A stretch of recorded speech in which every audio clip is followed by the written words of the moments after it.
whenever the pain is greater than pleasure in life, that can lead to change. Suffering is a great gateway to transformation. So I describe my own existential crisis, right? That was the spark for me. A disorienting dilemma seems to kick off the entire journey of all of this. The thing that I remind myself is that all of the learning, everything that I do is in service of the living. All these years later, I feel like I am finally able to put my purpose into a single sentence, which I describe as synthesizing lifelong learning that catalyzes deeper development. I try to listen to life. I feel like that's another thing that kind of like relates back to anxiety.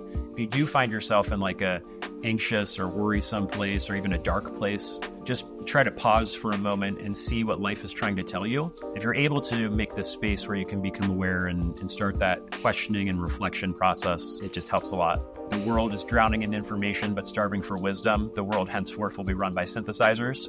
So it's not about, having access to mere information alone. You have to be able to unite that information, synthesize that information, integrate that information. You'll have the rise of AI tools and all of that. But at the same time, people are going to want that deeper connection with real humans as well. Wow, Kyle, you have to see my notes because we could speak for the whole day. Hello, everyone, and welcome to this very special edition of Through Conversations podcast, where we explore the truth through conversations with the most brilliant minds. Today, Kyle Kowalski joins me, a brilliant mind indeed, a synthesizer mind indeed. Thank you for joining me, Kyle. Yeah, thanks for having me again for round 2, Alex. I'm excited to be here and to chat with you. Yeah, it's like we were just saying, it's crazy how time really flies by and what a year can do to anyone's lives if they take a leap of faith. And if they work on towards what they want to do, like what you've done this past year working on the Synthesizer course, which we'll get deep into it this time around. And last year, our conversation really surrounded, was around your trajectory as a marketing professional, how that revealed truths, deep truths about your life, about who you are in this world. And so for those who haven't really listened to that first episode, maybe just share with us a brief overview on your trajectory, what has happened since you left your marketing job and what's happening right now in your life, Kyle. Yeah, so I guess to put like a 10-year journey so far in a nutshell or elevator pitch as much as I can, it all started for me when I was 30 years old. I was 8 years into a marketing career that I feel like I kind of just stumbled into in the first place. It wasn't like this big passionate thing where I'm like, I'm going to go to school, I'm going to be a marketer or an advertiser or whatever it may be, or an ad man.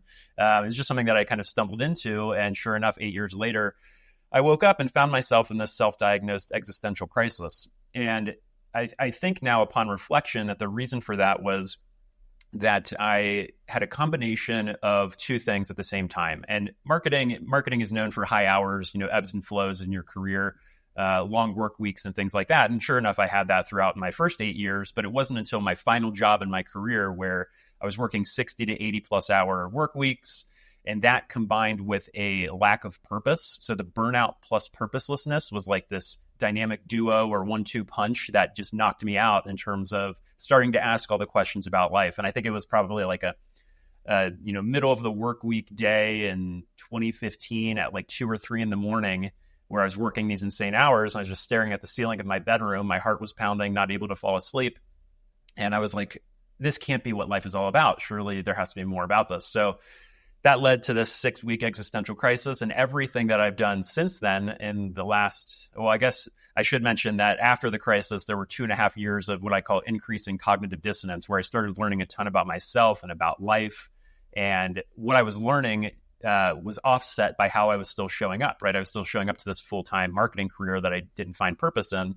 And it reached a boiling point or breaking point or critical mass in mid-2018. And that's when I took the leap into entrepreneurship.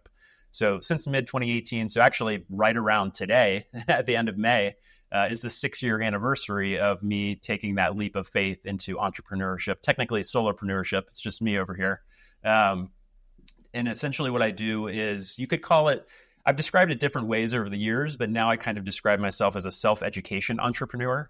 And it took me many years to kind of figure out that that's what I was doing. So I've dabbled in other entrepreneurial activities, like some e-commerce stuff and trying to build a lifestyle brand and, literally create products and ship them to people and do that. But I found myself, how I'm naturally wired and how my purpose kind of comes to life is more through digital information. So less about physical products, more about informational products. And that kind of comes back to, at some point realizing that I'm wired as a synthesizing mind. And I know we talked a little bit about that in our chat last year. So yeah, over the last 6 years, full time on this, I feel like I've gone through a number of different stages over those years. So the crisis got me into looking for life purpose. And because I had been, a workaholic, a busyaholic, I live the normal lifestyle inflation of the West, where you get the job, you get the better job, the higher paying job, make more money, spend more money, get the house, the bigger house, the car, the nicer car. All that was just typical for me, because I didn't know that there was another option. And when I discovered intentional living, that was just this light bulb, eureka, epiphany moment of, wow, there's this whole other way of living that I should definitely explore. Maybe it's a way out of my career and a way to limit your expenses and spending and things like that. So yeah, in a nutshell, it's kind of evolved from crisis to intentional living to life purpose, getting into life purpose and getting to know thyself, at least on the level of your mind, psychologically. That's when you start doing all the personality testing and Enneagram and things like that, right? And you start to figure out how you're wired and how your mind works. That gets you into what I call mental mastery. And then you kind of get into, if you want to go even further, into some of what I call spiritual seeing beyond that. So those are kind of like 4 stages that have evolved over the last 6 years. And who knows what will happen next? Yeah, it's an amazing trajectory, and really congratulations on, trying to, giving yourself space after an existential crisis happens. I don't think it's very easy to give yourself the time and also the bandwidth to allow yourself to emerge. And so, we discussed this last year. I will also, all of our listeners can really go into the depths of that conversation. I'll put the link here on the show notes, because we really go deep into all of the process of what happens when you're experiencing the existential crisis, how to really allow yourself to emerge. But you touch on the 4 stages of life, Kyle, of slow life, like you've described them. And so can you walk me through, how each stage, slow stage 1, slow stage 2, stage 3, and stage 4 emerge, and how did they emerge within you? How were you able also to identify those 4 stages and then put them forward for others to identify in their own lives as well? Yeah, so the first one that I feel like I went through, this was, either directly when I was in the midst of my crisis or the following year or two after. This is when I discovered slow living. So I include all these things under this bucket of, I call it just intentional living as like an umbrella thing. But underneath that, it includes a whole bunch of sub-concepts or subgenres. So I include slow living, simple living, voluntary simplicity, minimalism, digital minimalism, lifestyle design, financial independence, the FIRE movement, financial independence, retire early, decluttering, all of that type of stuff I include underneath intentional living. And if you want to think about it in a simple way, I kind of describe it now as like slow living and simple living are like 2 sides of a coin. And it's like it's like your relationship with time and space. Mm-hmm. So everybody kind of has an idea of simple living, what that kind of means, because minimalism has been a trend for a decade now, probably. So in simple living, that's kind of like your physical your relationship with your physical space. So people think of their stuff, right? How much stuff they own, if they have a lot of clutter and things like that. Less people I've found think about their relationship with their time, or their relationship with how their mind perceives time. And that's where like the slow living concept comes in of, it's not about doing things as slow as possible or doing things in slow motion or anything like that. And even if you search it on like Instagram or YouTube or anything like that, you're going to get this thing I call the slow living aesthetic, which is kind of like the minimalism aesthetic. It's like muted color palettes and everything in its perfect right place or whatever. So there's this idea of like intentional living as an aesthetic, like a minimalist black and white aesthetic and things like that.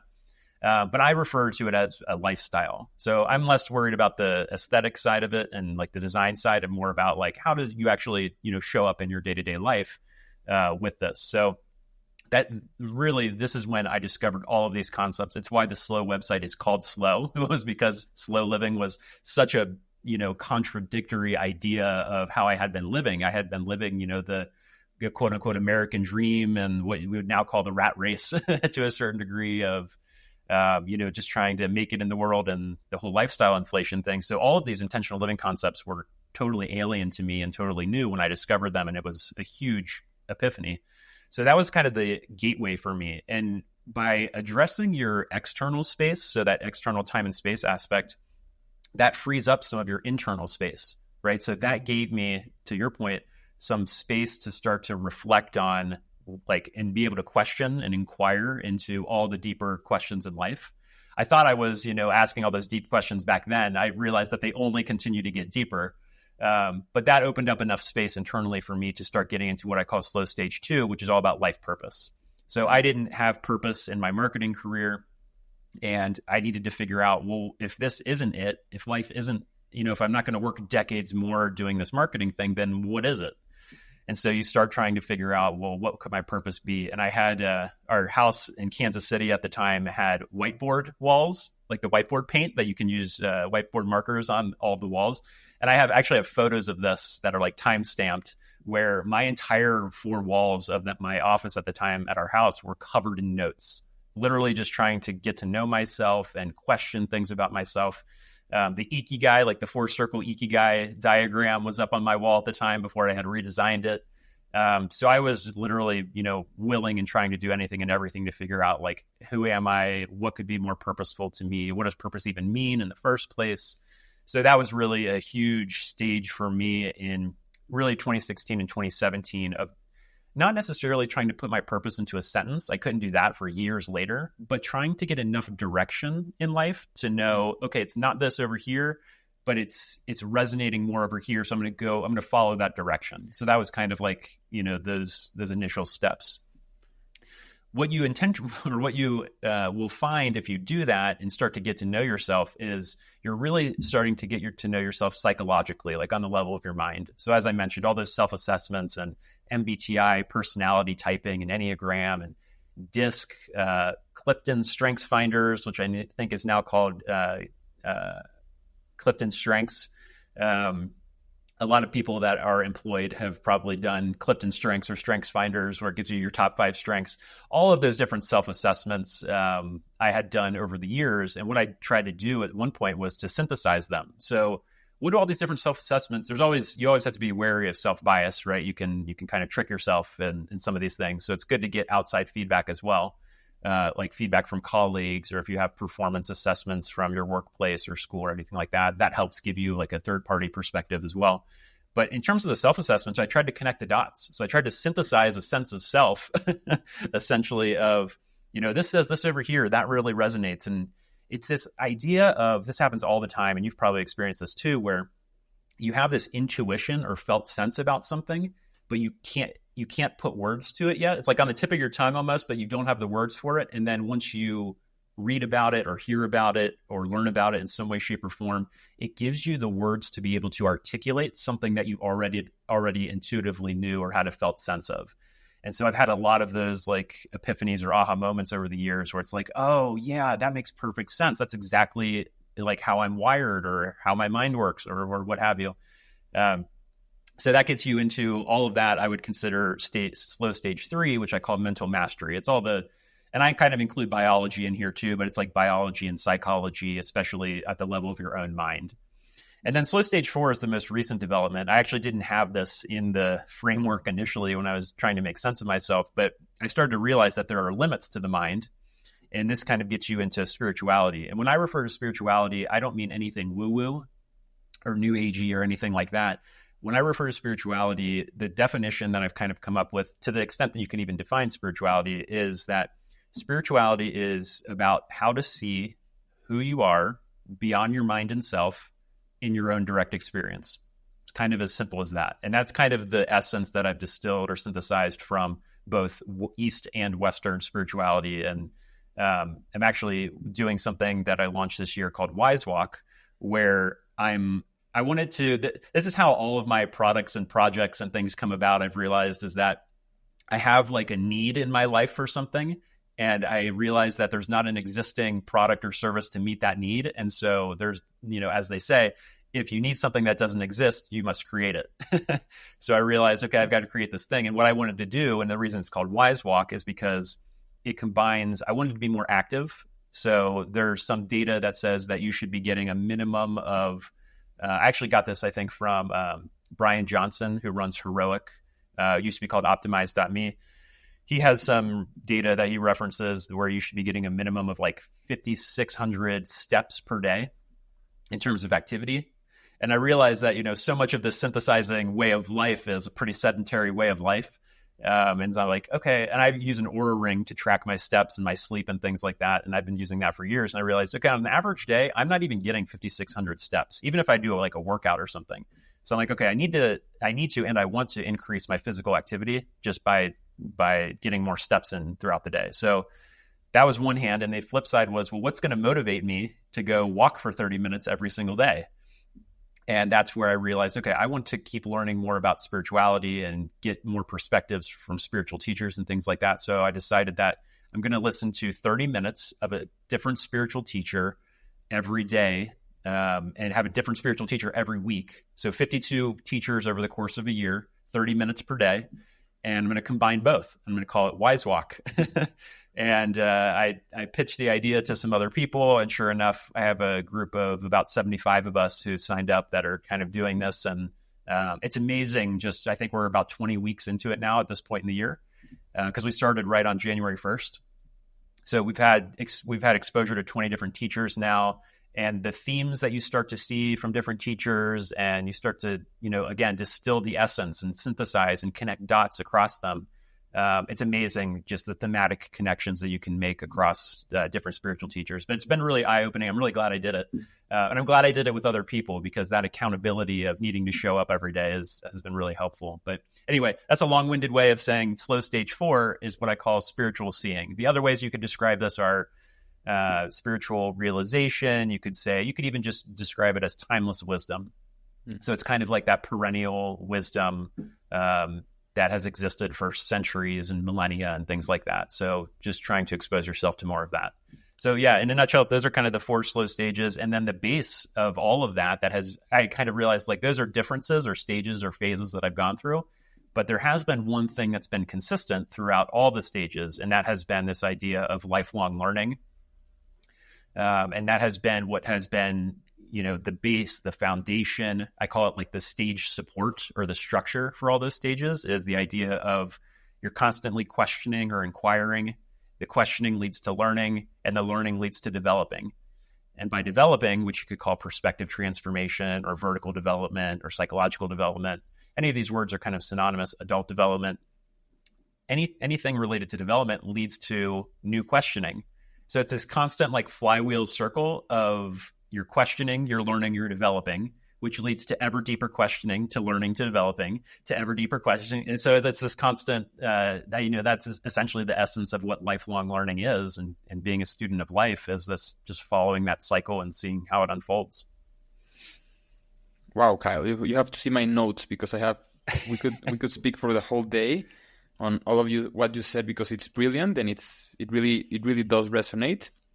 And well, I have to make a choice now between my questions, but it's really interesting because there are a lot of themes that, like I said, do resonate. The gut feelings, the intuitions, the decision to move forward with those intuitions. And so one of the things that I've struggled with, as we discussed last year with my own leap of faith, has been I've been struggling to identify sometimes between the intuition, the gut feeling that emerges, and the anxiety of like something, like future predicting and deciding if it's a good choice or not. And then the gut feeling saying, yes, this is right, or maybe this is wrong. And then they just get confused. The mind, the body, the soul, they get all entangled in this leap of faith. And so, this has to be my first question of all the ones that I have right now, which is, how have you yourself identified between gut feelings and just maybe wishful thinking, anxiety, all of these feelings that may emerge while someone does decide to embark on a path of self-discovery? Yeah, I think what you're feeling is something that I also felt for a time period, and I think that a lot of other people feel as well. And one way you could describe it is this idea of like imposter syndrome. So for me, I had a decade, by the time I ended up quitting my marketing career, I had a decade in marketing, and that's how I described myself, right? You go to a holiday family event or a work event or something, and that's your resume is kind of your description of yourself. So what do you do? That whole question. And when I first quit my career, going to those same events or like my wife's work events or things like that, people ask, well, what do you do? And it was really tough for me at the time because I was in this phase of what could just be called imposter syndrome, right? I had left my career, but I wasn't yet comfortable calling myself an entrepreneur or a solopreneur or anything like that. I was like, who am I to call myself an entrepreneur? I'm just getting started in this. I don't know anything about it. And I had these dreams and desires of being an entrepreneur for a long time, but it was so new to me that the imposter syndrome set in, and the anxiety and the worry. And of course, there's no guarantee in entrepreneurship in general, but it took probably a year or two before that started to fade away and kind of dissolve. And now I feel like 6 years post quitting my career, that my career almost seems like a lifetime ago now. So part of it, I would say, is just a matter of time and comfortability and consistency of showing up day in and day out. And soon enough, that old identity and narrative and story you had about yourself starts to fade away and the new one starts to come in. Now, that being said, that's still mind stuff and egoic and, personal storytelling and things like that. So that's something that's always important to keep an eye on to make sure you're not subjecting yourself to like self-bias and things. But yeah, I think it's just a matter of, when people reach out to me about entrepreneurship and things like that, the things I tell them are like, make sure you love to do it. And the way to make sure you love to do it is that it's something that you can't not do. Like that's how I would describe passion. Like it's so natural. Like it almost just flows out of you that you can't not do it. Even if you tried to not do it, like it would almost like drive you insane to not do it. Like you're so passionate about it. Or like an obsession or something like that. So try to find that thing and that's a key ingredient. Passion is a key ingredient in purpose, at least from my experience. I feel like passion has become a dirty word for some people. It's like, don't follow your passion, don't make your hobby into a job or a career or anything like that. But I think there are ways to do it if you want to, where it's an amazing lifestyle if it is something that you desire.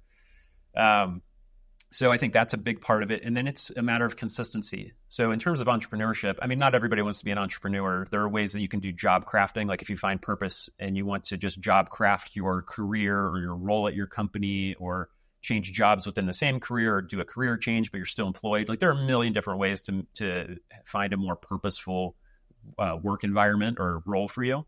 But for those that do want to be entrepreneurs, then I would say then aside from finding what you can't not do, a huge part of it is just consistency. So like I remember I had come across like Naval Ravikant on Twitter at some point, and he had something where he said, for the average entrepreneur, it can take 7 to 10 plus years before you start making like a sustainable, livable income and like start replacing the income that you had if you're coming from like a career and then jumping into entrepreneurship. And so I kind of went in with that mindset that it was going to be a long game and what could be called like an infinite game. So I went in knowing that, it's going to be a long-term thing. On the low end, you're probably looking at 5 years. So, and then again, there's no guarantee.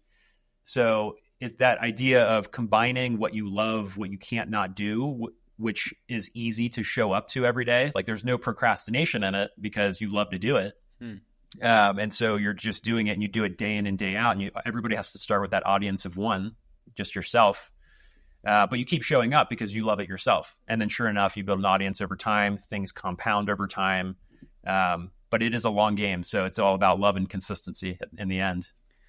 Yeah, it's really interesting. And I'm already in my notes and also listening to you and re-listening to this conversation afterwards. It will allow me to hone in into that intuition. I also feel that for our listeners, it will help as well.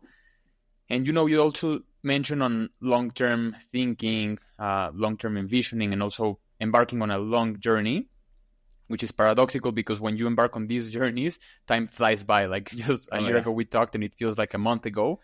But for sure, it's interesting, Kyle, because I believe you're now in spiritual seeing, slow stage 4, where you're, discovering this part of the self where the mind really has limits to it and then new things emerge. You also, something happened within this year, rather last time we spoke, that you quit alcohol. And I'm very interested in learning how that happened. Is it related to also, stage 1, which is, the external world? And how has that journey emerge, and also like socially speaking with yourself? What have you noticed with all of this?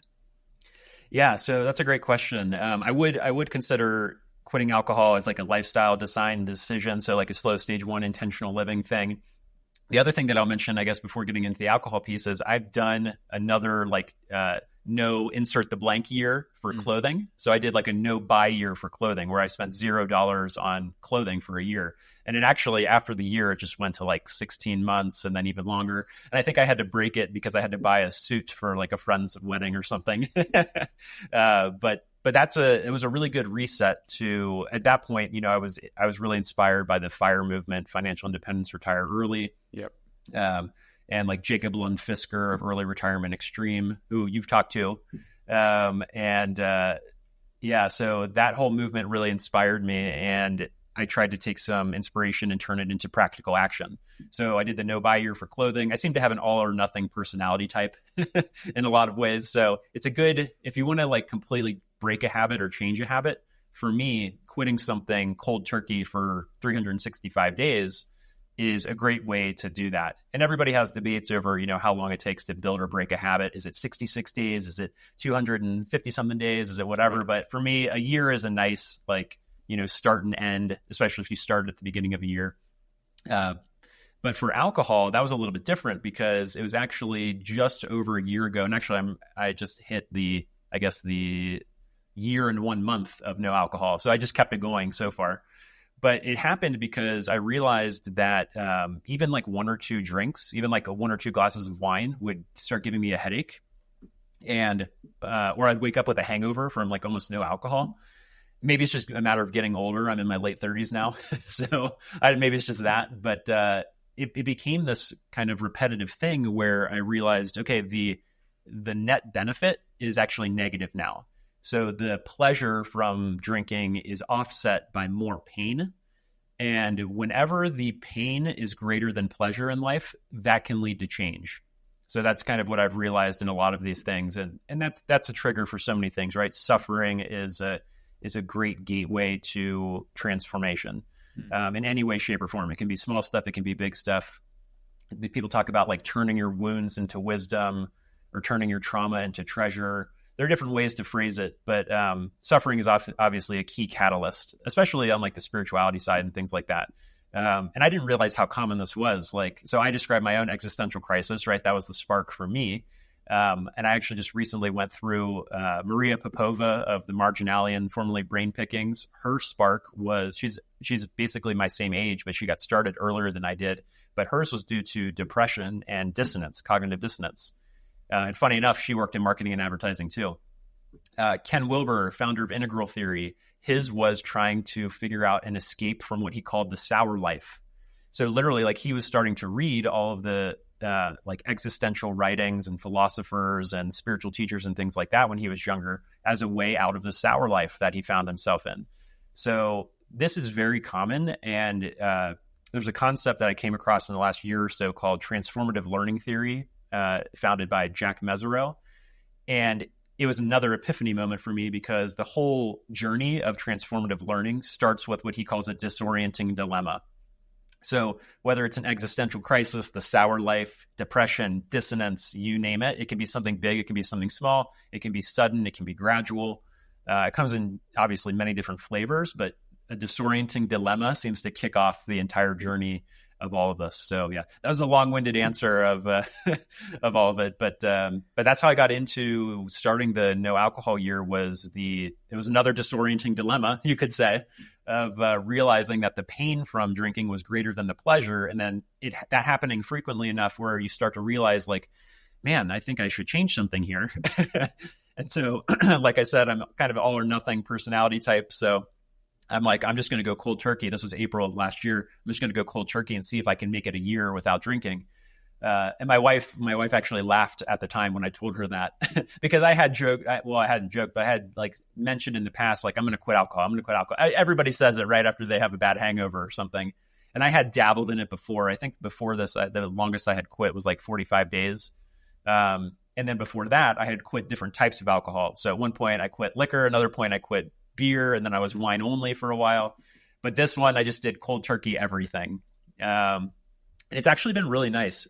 Kind of like, taking the leap of faith into entrepreneurship when you have to explain to people what you do now and you're not even sure how to explain it to yourself or articulate it to yourself. Yeah. You kind of get a little bit of that when you explain like why you're not drinking at, parties or whatever. So in the last year, I successfully made it through a bachelor party, a wedding, a family vacation, a wine tasting. So that was probably the toughest one. I went to a wine tasting and everyone else was doing it. And I'm like, I can't participate. I couldn't even do the thing where like, you taste it and then spit it out or something. I was like, no, it'd be too tempting for me. Yeah. But these, no insert the blank years can be really helpful. There are tons of them out there. I think even for the alcohol stuff, they call it like sober curious now. Like you're just dabbling in like, what is it like to be sober? But yeah, I've actually really enjoyed it, and to the point where people are like, "Are you going to celebrate with a drink on day 366?" And I'm like, I don't think so. I think I think that would defeat the purpose. But I call all of these like intentional living challenges or experiments. But they can be a lot of fun, and you learn a ton about yourself. And in general, I feel like I'm just much more present with like the situations that I find myself in, even at like a wedding, for instance, where you're the only sober one or something, or one of the only sober ones. Even the conversations that you're having with people, you're just on a deeper level. You're more present. You're more conscious and aware of, the person, the surroundings, what's going on. And yeah, it's been refreshing, honestly, to give it a try. Yeah. And it's interesting because also, it might, I don't think it's crazy to say that drinking alcohol is also something we just absorbed, something we just adopted, like on social settings, on everything. I mean, alcohol has existed for thousands of years, but we just assumed it's part of life. And then you realize like something so simple, in quote unquote simple, which is difficult in today's world because everyone's drinking, can open this realm of self-exploration and like with other people, being connected with them, being present with them. And it's interesting because it also connects into, like you say, intentional living, but also I'm intrigued because it's also in a way of spiritual seeing that, this is not me. This is not my identity. I'm not a drinker. I thought I was a drinker. I thought I was a marketing official. I thought I was a professional in whatever, in copywriting. I was a summa cum laude in my college. And then all of a sudden, all of those themes, you realize that's not me. Who am I really? And that little spark, like you say, those intentional living challenges can ignite something within your soul, which is truly, truly interesting, Kyle. Yeah, I totally agree. And it's almost one of those things, like if you find yourself doing something so consistently or habitually or repetitive, to the point where it bubbles up in your awareness, where you start to question, why am I doing this thing? And it can be anything, right? It doesn't even have to be a bad habit necessarily. That initial little like open space or gateway is like one of the most beautiful things in the world, because that is what opens your mind enough to start to doubt and question.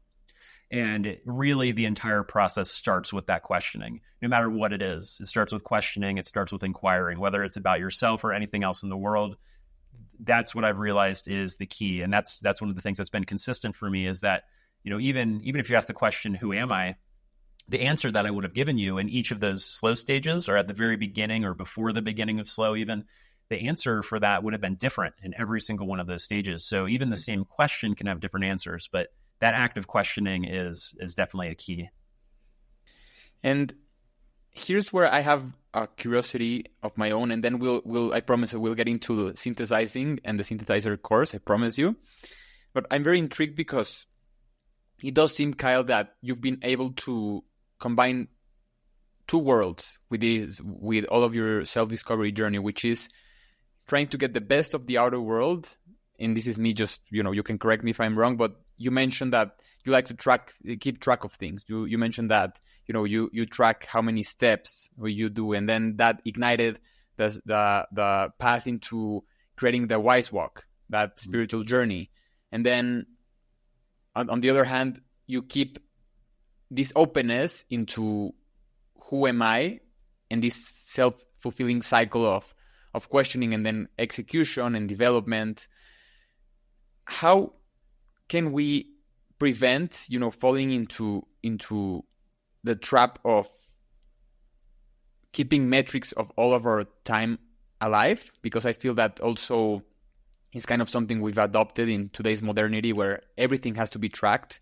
We have to keep maintaining progress. And for me, for example, if I don't maintain progress, let's say in my workouts, or let's say in right now in through conversations, the level of conversations I'm making, and it creates anxiety. And so I fall into the trap of, again, that identity of trying to succeed and success and the American dream and whatnot. But at the same time, it also has its perks, because it shows how much you can do within a time frame, within, a challenge that you put it yourself. So how have you been able to strike this balance between using metrics, using those tools that we have to improve, but not fall victim into the trap of, again, that quote unquote rat race? Yeah, that is an excellent question. First of all, I would say that I'm not really what you would call like an optimizer in terms of trying to optimize every aspect of my life, or like a biohacker, or anything like that in terms of, tracking everything and anything and everything. I do, to your point, I do think there is a balance that every person probably naturally falls into. And it can look different for everybody. So what seems like balance for one person can look different for someone else. For me, this question kind of manifests a lot when people ask me, how do you make sure you're not just getting sucked into information and like just thinking about things all the time and thinking that the thinking is actually the living and everything else? And so I remind people that for me, again, because everything for me was sparked by the existential crisis, and in a way continues to be fueled by that crisis. Less so about like searching for, specific answers to things in life or anything like that. It's more about like living the questions now and seeing things unfold versus looking for like certainty or anything like that. But the thing that I remind myself is that all of the learning, everything that I do is in service of the living. So the living is first and foremost for me. Like I describe the entire thing as like the art of aliveness, or the art of living. I describe, what slow is in general as like a synthesis on the art of living for other students of life. So what I'm doing is I feel like I'm learning all this stuff myself, and then it's not only helping me in terms of that cycle of questioning to learning to developing, but by sharing it with the world, that allows it to also help other people's journeys as well. So all these years later, I feel like I am finally able to put my purpose into a single sentence, which I describe as synthesizing lifelong learning that catalyzes deeper development. And you can kind of see that that's a play on both what I do for myself and also what I feel like I give to the world with others. So this kind of circles back to what we were talking about with purpose, where, and what you were asking about in terms of like, how do you balance like, what you're doing for yourself and with the world, the external world as well. What I did with the Ikigai 2.0 ebook, which is how I found my own purpose, was there is an intentional filter in that process when you're trying to find your own purpose. That is what the world needs. And so that way, when you come up with your own purpose, you're not coming up with something that's purely egoic or selfish or anything like that. It automatically goes through this checks and balances of your purpose is a way that you can give yourself authentically and naturally beyond yourself to the world at large. But yeah, I don't really do a ton of optimization stuff overall. I would say the most, optimization or life hacky thing that I do is time blocking, which is, I don't have like to-do lists or anything like that. I just purely put my to-dos on my Google Calendar as like a time block.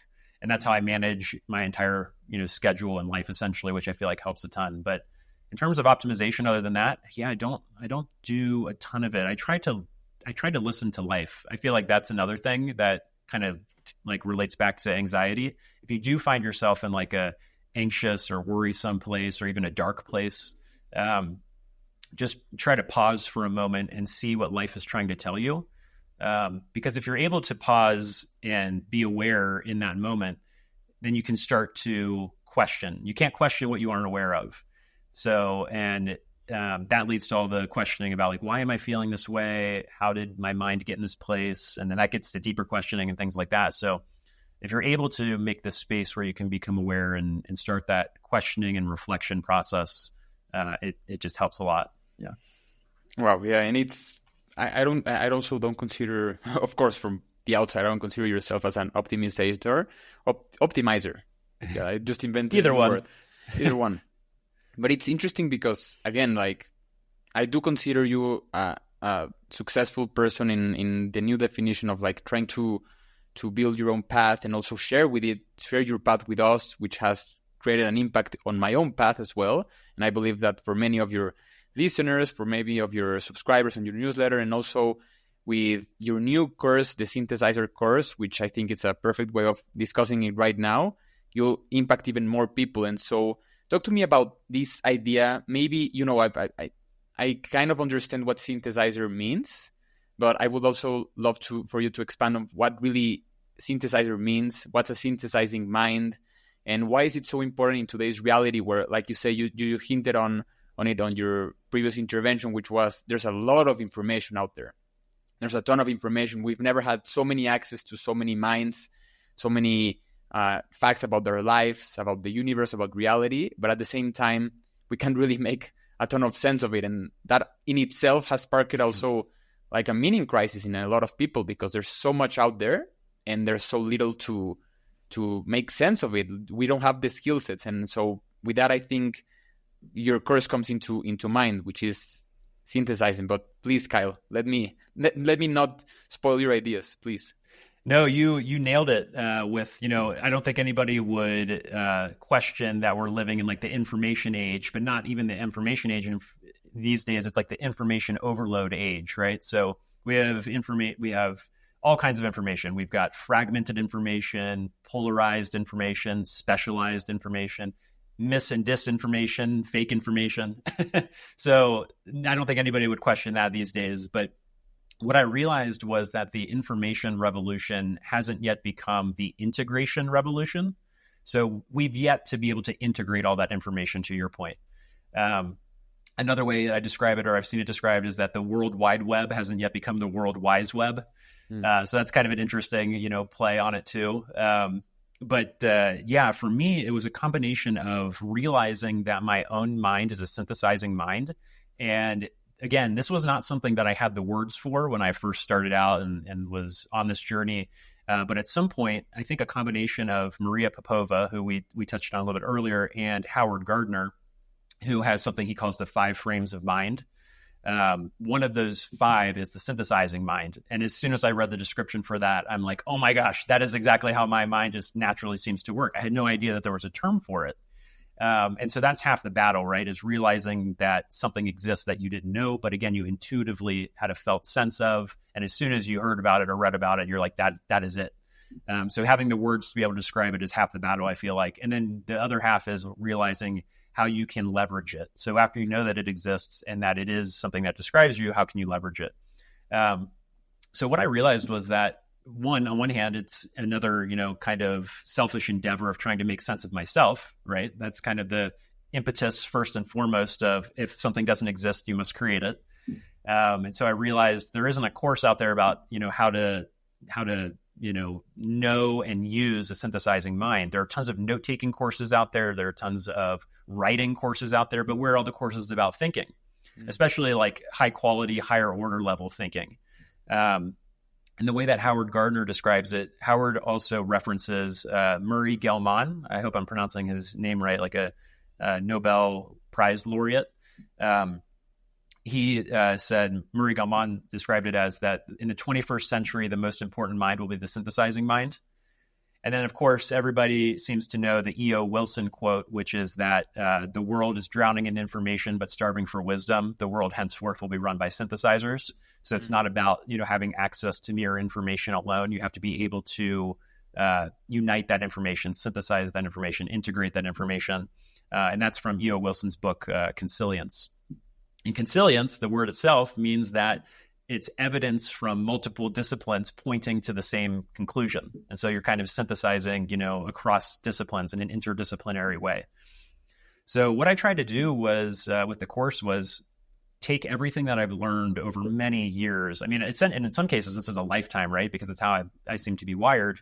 But especially over the last decade since my crisis, of taking everything that I've learned about the synthesizing mind, put it into a course in a way that has a strategic framework that hasn't been shared before in the world, and makes it practical in a step-by-step fashion. So not only are you introduced to the concept of the synthesizing mind, but then the framework that I present, I call the Synthe system, Synthe, and we can talk a little bit about what each of those mean. That system walks you through step by step in probably extreme detail. It's all video recorded, so I'm sharing my screen of how I do anything and everything in my process. And it's a self-paced course, but there are some live group calls where other synthesizers can create a global community with each other. But what I do is I walk through step by step how I do everything in my process. So literally it goes through how it starts with that same flywheel of questioning to learning to developing. And so within that, you go through introspecting and inquiring, not only about yourself, but about just, what questions are most alive for you. As soon as you question something, you start searching, right? You start searching for answers. So that could be as simple as going out to Google and typing something in and searching for answers. The searching and the researching naturally leads to acquiring a bunch of information. You're inputting a bunch of information and you're trying to make sense of it. You're trying to judge the different sources. This is where you're trying to filter out the misinformation, the disinformation, and everything else. Make sure you're trusting legit sources and things like that. That gets you into analyzing the information. Then you get into all the reading and the note-taking. That leads into the thinking, which is like the summarizing and the synthesizing, which gets you into writing and creating, which gets you into discussing with others and developing. Not only developing the work that you're working on or projects or products or things like that, but most importantly, self-development, how your perspective starts to develop through this entire process. So the SYNTHE stands for spark, yearn, note, think, hatch, and evolve. And each one of those kind of goes through each thing. So spark is all about the inquiring and questioning. That's the spark of the journey, right? Yearning is about having like a burning yearning or an intellectual need to take that spark and have such a deep desire to learn about it that you get into the searching and the inputting of information, which gets you into noting, which is a play on words. It's not just note taking, but it's making a mental note of things. So how you interpret what you're reading and things like that. That gets you into think, which is summarizing and synthesizing. That gets you into hatch, which is writing and creating. So that's where your projects and products start to come to life.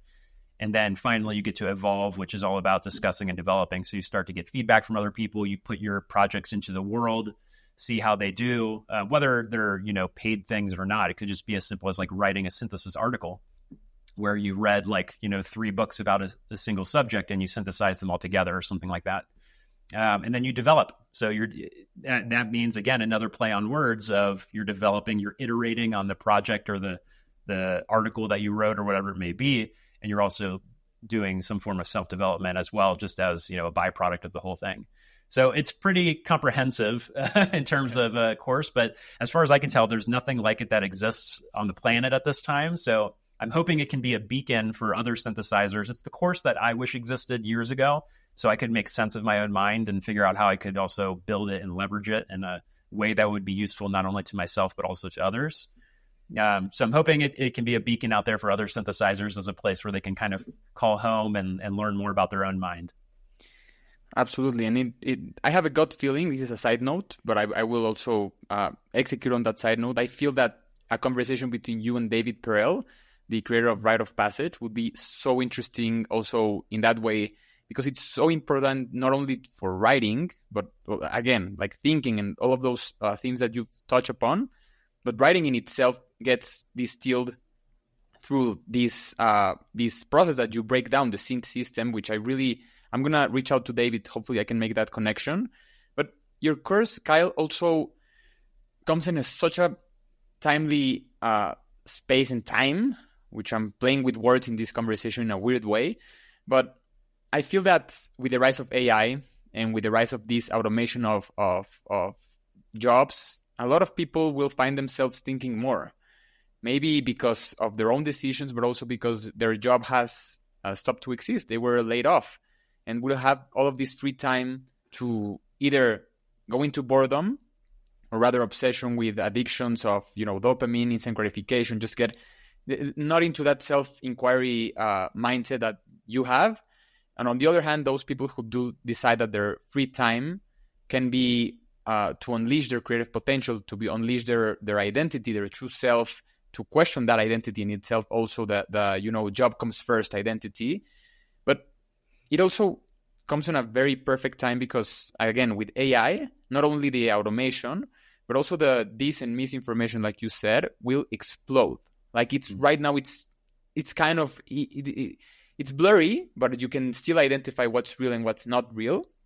But then eventually you'll have Sora with OpenAI, all of those fake videos that will emerge, those truth sources.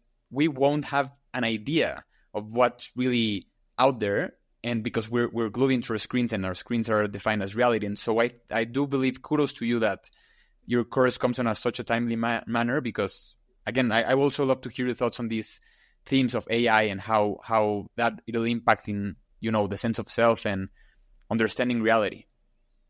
Yeah, so I would say I'm a beginner in terms of AI, although I do mention a number of different tools throughout the course that people can leverage in those different areas. So for instance, like I know that, this will be outdated in like a week, right? Because AI is evolving so quickly, but I mentioned Perplexity in the search section of the course as like a Google replacement and things like that.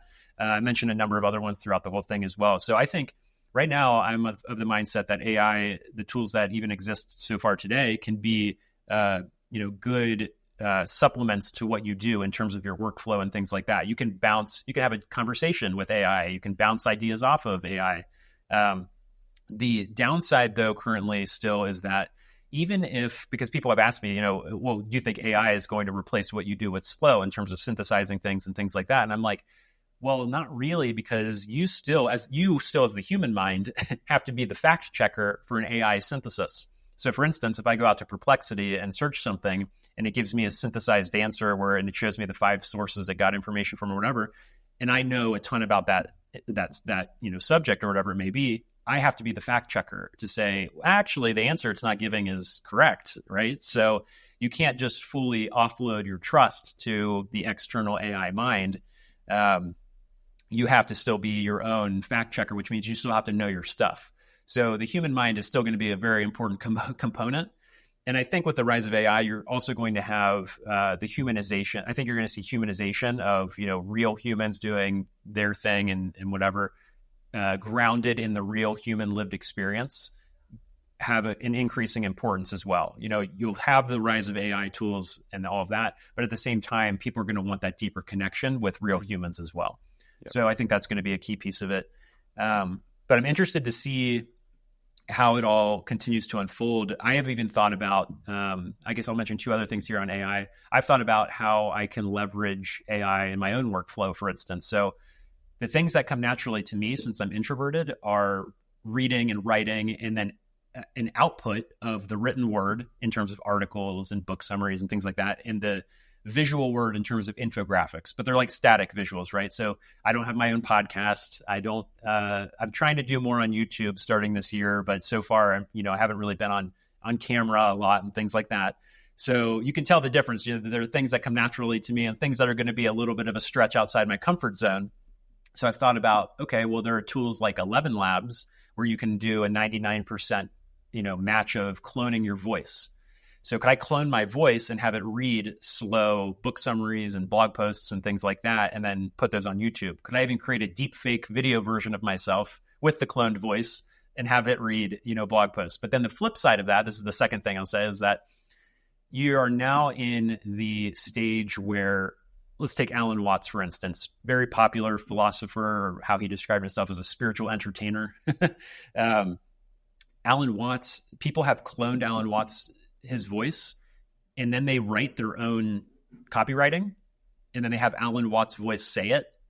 And now we're in a really weird time where, okay, you're listening to Alan Watts' voice, but he actually never said those words in a speech. He never wrote those words in a book. And it's not Alan Watts whatsoever, other than a cloned voice.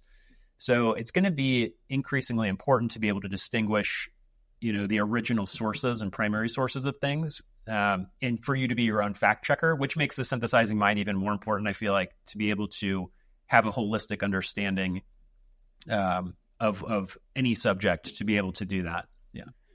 Yeah, it's gonna be it's already weird, but it's gonna be even weirder. And like you said, you also touched on, thanks to you, I added some quotes from Alan Watts to my upcoming book. And one of the things that I asked myself is, to enhance the audio version of the book, because I don't think, like, I invent words while I'm talking with you. Imagine if I narrate my own book. It's going to be a crazy journey for readers. Also with my accent, I don't think a lot of people will enjoy it.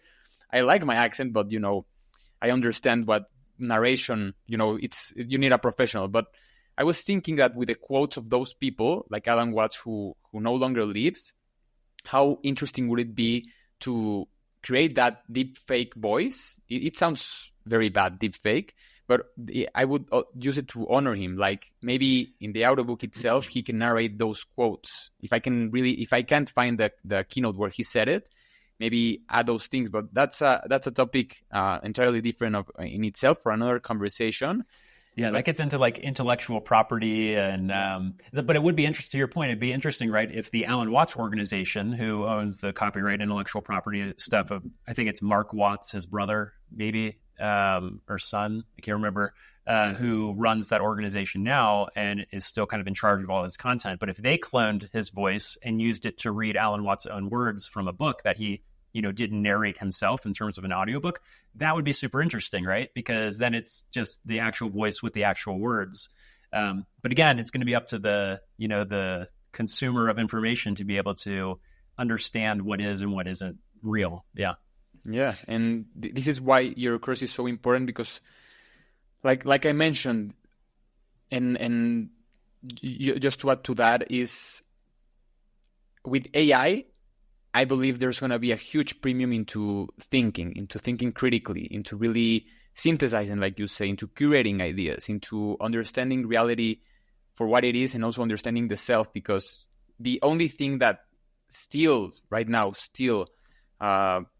differentiates us from AI is also our human bodies and all of that biology, but also our way of understanding reality and synthesizing and trying to compile all of these themes of the truth. And what I also like about your course is that you're creating this space in Evolve, Discuss and Develop, where you can discuss your ideas and share them with your community. And so how has that been so far? I know the course is a bit early right now. People just began enrolling, but what are you seeing in terms of, this engagement from your community, the synthesizing community?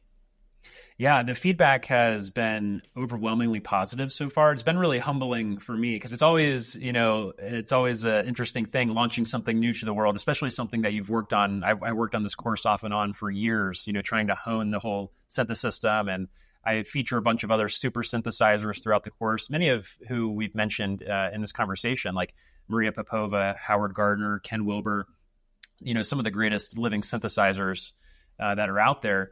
And their systems seem to be pretty similar in terms of what they follow. And it also matched up to the way that I do things. So I was really looking for those key themes of how you can bring that to life. But the feedback so far, it's been positive. It's been humbling. It's been a relief in a sense. And the other thing that's always interesting about, getting unsolicited feedback from people about anything you do is hearing the words that they use to describe their experience with it. And, one student so far told me that, she, before the course, she thought synthesis was just like a thing that you do with like reading and note taking and writing. And that was kind of it. So all the other stuff about inquiring and questioning and researching and searching and discussing and developing, all of those other aspects, weren't really on her radar. And then she realized that the whole thing together, the entire synthesis together, is really a way of life. And so I hadn't phrased it, I hadn't articulated it like that before, like synthesis as a way of life.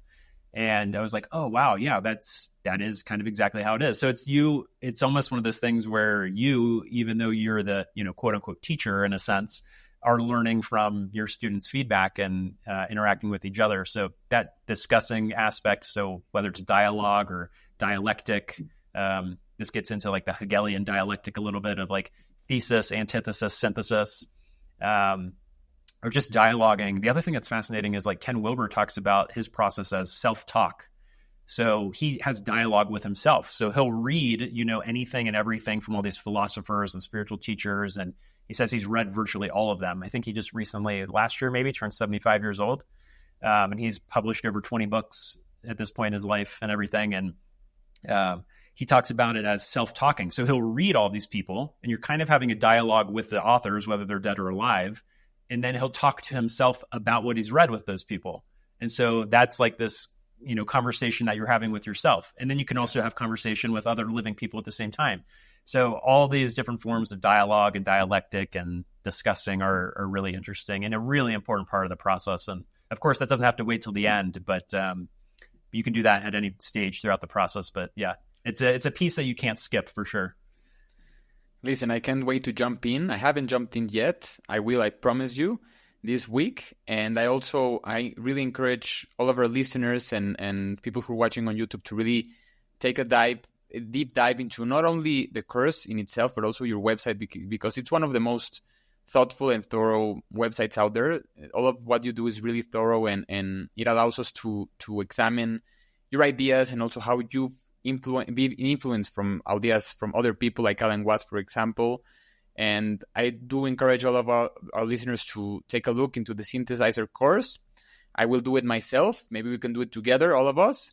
And Kyle, this has been really great. And also, one last question I have. I know you're expecting your first child this year, which is probably, you said in a few months, rather, or maybe... Yeah, month and a half at the latest, probably, yeah. That's amazing. Congratulations. And thank you. I don't have children, and I don't think it's going to happen anytime soon. But how has that transformed your way of seeing life? And what are you excited? Of course, you're excited about the idea, having a child in itself, but like, talk to me about all of this new journey.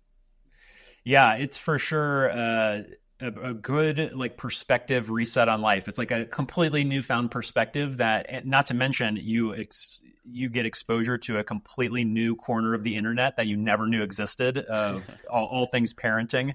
It is a wild world out there that I had no idea existed. So this kind of ties back to synthesizing in terms of my wife and I are trying to figure out not only like the process, like the entire, journey of pregnancy, the birth process, nutrition. And then you get into the world of baby products, and oh boy, that is a wild world. What do you need? What do you not need? This gets back into intentional living. How do we make sure we just don't end up with a bunch of baby stuff that we don't need? And then for me personally, I'm just super fascinated by child development. So this gets back into psychological development and things like that. So educate, like, what are we going to do for education? Are we going to do like the normal schooling system? Are we going to do some form of like homeschooling or unschooling or world schooling or all these other things, alternative education things that exist now? Am I going to be our baby's teacher? I don't know. But yeah, it's opened our eyes to a whole lot. I think it resets priorities and perspective in life. I'm sure it'll become even much more of a reality on the day of, and every day after, where our lives change forever. But both my wife and I are really excited and looking forward to it. We're having a baby girl. So yeah, it's going to be a whole new journey, and I'm looking forward to it. I think we're in way better shape now. We talk about this all the time. We have a 10-year-old dog. We're like, man, what if we had a 10-year-old kid? That would have been pre-crisis for me. So like, I think we're going to be way better parents now, a decade later, even though we're on the older end of having kids. But yeah, it'll be a great adventure for sure. Congratulations, Kyle. Really, that's really amazing. And I feel that, of course, I don't know if you've done this previously, but I feel that many upcoming parents or soon-to-be parents would really benefit from what you're seeing in terms of, how to choose what to baby parenting and also, what to buy and what not to buy, how you've been able to grapple with that journey in itself. But Kyle, I really appreciate you joining me. Again, Synthesizer course is the thing to look into right now.